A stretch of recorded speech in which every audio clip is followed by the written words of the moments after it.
Assalamualaikum warahmatullahi wabarakatuh. Perkenalkan, nama saya Fahril Jafar.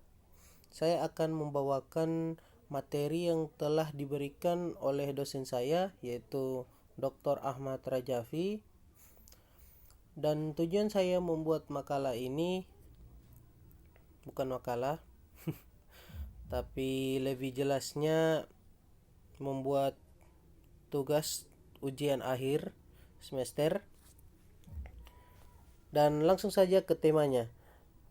Tema saya yaitu tentang pengertian istinbat. Apa sih pengertian istinbat itu? Baik, kita lanjut.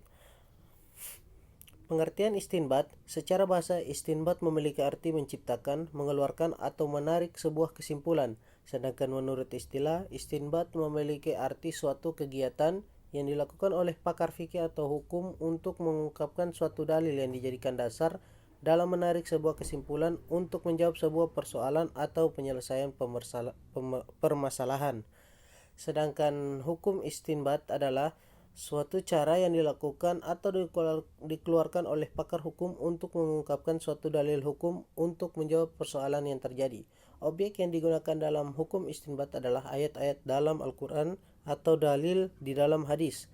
Para pakar hukum dan pakar fikih menetapkan bahwa pemahaman dan penetapan hukum harus sesuai kaidah yang berlaku. Dan lanjut, tujuan hukum istinbat. Hukum istinbat bertujuan untuk menetapkan sebuah hukum pada setiap perbuatan umat atau perkataan mukallaf dengan menggunakan kaidah-kaidah yang berlaku dalam sumber hukum Islam. Dengan hukum istinbat ini, maka hukum Islam akan mengalami perkembangan sesuai dengan pola pikir masyarakat luas. Oleh sebab itu, hukum istinbat dapat menjawab persoalan yang ada tanpa terpaku oleh waktu.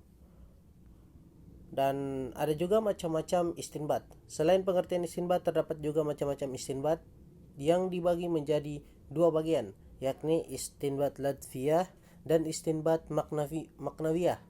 Yang pertama, istinbat ladfiyah merupakan mengambil keputusan suatu hukum yang ditinjau dari segi lafaz di dalam sebuah dalil.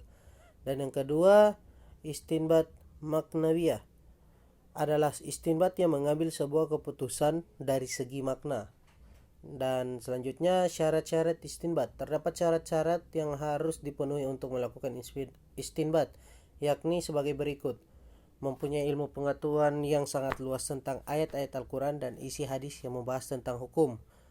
Dan kedua, memahami permasalahan dalam hukum yang telah ditunjukkan dengan ijma'. Yang ketiga, memiliki pengetahuan luas mengenai permasalahan hukum tentang qiyas. Yang keempat, dapat menyimpulkan suatu rumusan masalah dengan baik dan teliti. Dan yang terakhir, menguasai bahasa Arab secara mendalam dan mengetahui makna dalam sebuah dalil.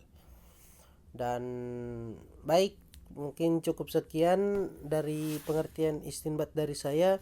Bila ada kekurangan atau salah kata, saya mohon maaf karena saya hanyalah manusia biasa. Billahi taufiq wal hidayah. Wassalamualaikum warahmatullahi wabarakatuh.